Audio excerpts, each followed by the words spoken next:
Hello. হ্যাঁ hello ধ্রুব, আরে কোথায় তুমি? আরে আমি তো কলকাতার বাড়িতে এসেছি, এসে দেখছি তুমি বাড়ি লক করে চলে গেছো। কোথায় আছোটা কোথায়?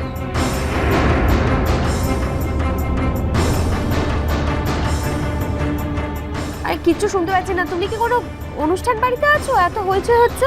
হঠাৎ ফোন করলে? কে রে পিকলু? কিরে পিকলু, কে ফোন করেছে? হঠাৎ মানেটা কি? আরে ফোনে কথা বলবো না বলেই তো বাড়ি এসেছিলাম। ব্যাড লাক, তোমাকে পেলাম না। আরে বাই দ্য ওয়ে, তুমি আছোটা কোথায় বললে না তো? আচ্ছা, বাই এনি চান্স তুমি কি পুরুলিয়াতে আছো? আমি তো মামুনিকে ফোন করেছিলাম, মামুনি ফোনটা কেটে দিলেন। হ্যাঁ হ্যাঁ হ্যাঁ, আমি জানি যে মামুনি আমার উপর রেগে আছে, আর রেগে থাকাটাও খুব স্বাভাবিক।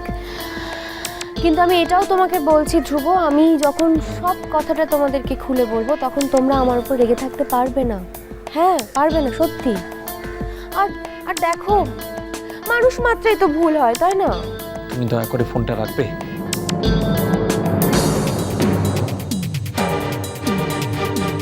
আমি এখন ব্যস্ত আছি।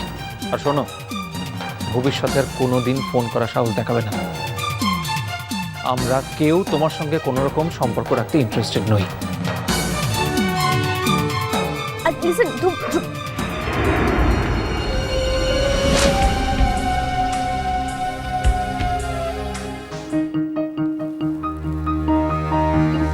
কার ফোন রে পিকলু?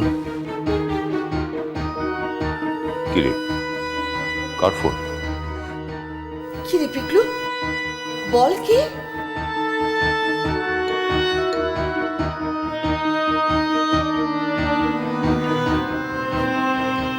রুষার।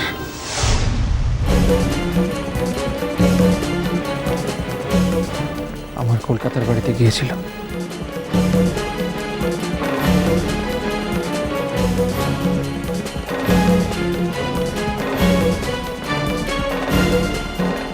কিন্তু আমি এটাও তোমাকে বলছি ধ্রুব, আমি যখন সব কথাটা তোমাদেরকে খুলে বলবো তখন তোমরা আমার উপর রেগে থাকতে পারবে না।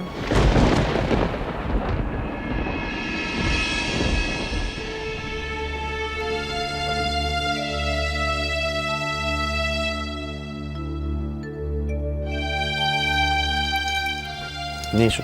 আই কিনে জেঠুমণি, জেঠিমণি, দেখো কে এসেছে। আরে সত্যকাম যে আসুন আসুন আসুন আসুন। আরে আমাদের কি সৌভাগ্য, সত্যকাম আজ আমাদের বাড়িতে এসেছেন। হ্যাঁ সেই তো, এই এতদিন মেয়ের বিয়ে হয়েছে, একদিনও দেখলাম না এই বাড়িতে পা দিতে। আজকে যখন একবার পেয়েছি তখন কিন্তু আর ছাড়ছি। এখন বলুন শরীর কেমন আছে? হাসপাতাল থেকে ছেড়ে দিয়েছে তো?